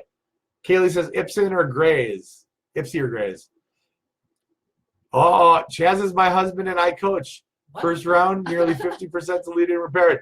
Kaylee and Renee are going to battle it out to the death. It's going to be like Thunderdome. Two may enter, Oh, one may I'm leave. her husband and her coach. There we go.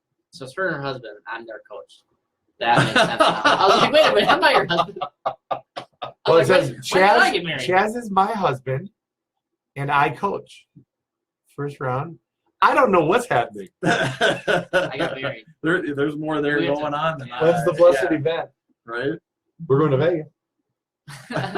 Bachelor You're party. welcome, by the way. Sephora play if you're into makeup, it's $10. Awesome. Veronica, how do you get inquiries deleted and does it raise your score once deleted? Okay, credit inquiries. Hercules. I love this question. It's a really common question. And a lot of times too much emphasis is put on those inquiries. Yep. And I know I talk a lot. I kind of monopolize.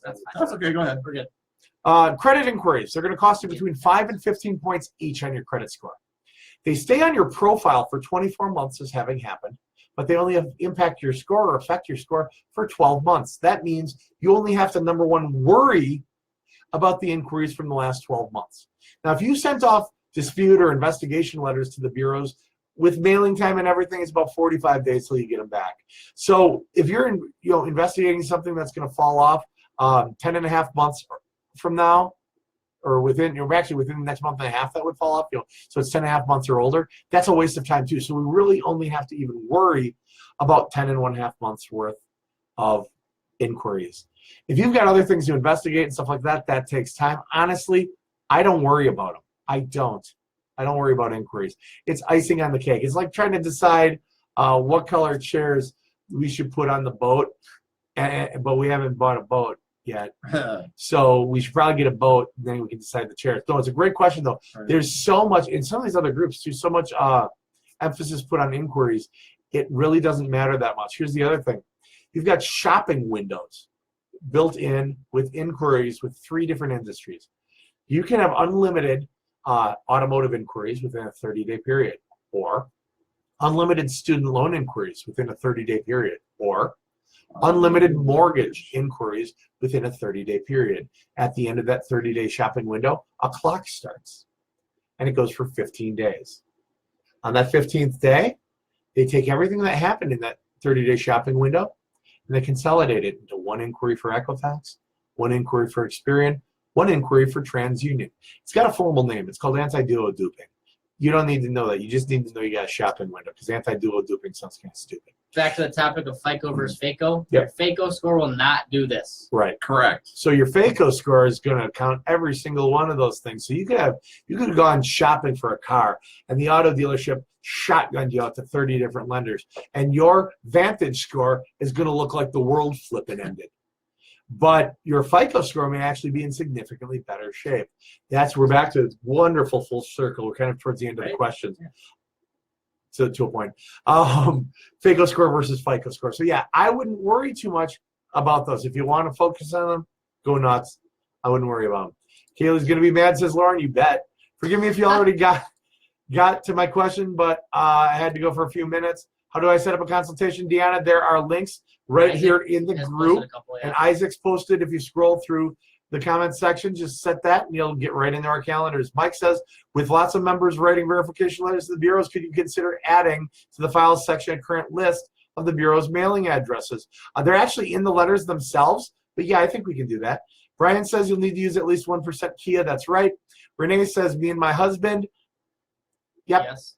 Brian says 1650 limit, 1650 minimum balance. Anna says, I have an open account with Comcast, but I called and paid it off, and they can't find my account. What should I do? Get a zero balance letter. Yeah, get a zero balance letter. And if you need to fight it more, contact the people at Credilife. Veronica says, thank you guys dearly for the info. We thank you. Okay, we're going to wrap this up. FICO scores versus FAKO score. The FICO score is the one you really want to worry about. The only way you're going to get your real FICO score is to apply for credit. Yeah, that costs you points. But you know what? It doesn't mean don't get credit monitoring. It just means don't put too much weight on it. Don't listen to people who are telling you they're selling you the latest and greatest FICO score. Because even if it says FICO, we look, there's so many different versions of the FICO algorithm that's consumer facing. But why do we say FICO, FICO? Why do we worry about it? FICO is the mathematical formula. It's the formula, the algorithm used by 90% of financial institutions in the United States. The biggest FAKO score, so to speak, is Vantage 3.0. That's used by your Identity IQ. That's used by your Credit Karmas.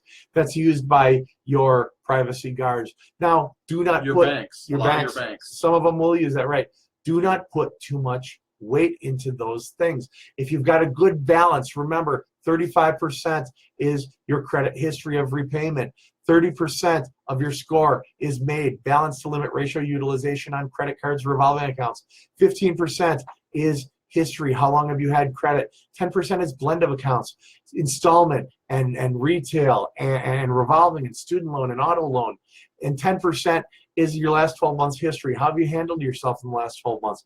A lot of accounts opened recently? Do you have a lot of inquiries? Those things balance out are going to let you not worry about your FAKO score and really not worry too much about your FICO score because it will be in good position. Stay with the group every Wednesday night at 7 p.m. Central Time. Every Wednesday night at 7 p.m. Central Time, CrediTV and Credilife Financial Wellness Program will be presenting live videos here in the free credit advice group. They're open to everybody. The only way to see them is to actually be a member of the group if you want to see them live. So invite your friends, invite your family, invite anybody you care about that could use credit information to join the group. You can do that right over here on computer, right on the left-hand side, and actually add them directly to the group. If you have missed our broadcast or you want to look back on some of them, go ahead and Google CrediTV, C-R-E-D-I-TV, C-R-E-D-I-TV, and our videos will come up. They'll come up right at the top of the Google results. Yes. Otherwise, go right onto, yeah, they're been broadcasting, or go right onto YouTube, and our channel is CrediTV. Throw it a like if you like the videos. Give us some support. Give us some views. Make sure to follow. New videos are added weekly, sometimes even more frequently. Callers are standing by to take your time. So for CrediTV, for Credilife Financial Wellness Program, for the free credit repair advice group, I'm the founder of the group. Admin Jeremy Dysock, Credilife Credit Improvement Program coach, FICO certified. We've got Chaz Eartham. Chris Kruger. all FICO certified, all coaches, all a part of this plan, a part of this group. I thank you guys for tuning in. Those of you in California, don't worry. I don't believe I actually have the power to eliminate the state. But if you do think I do, or if the fires are scaring you, remember, move to Texas. Don't be a score watcher. We'll see you next week.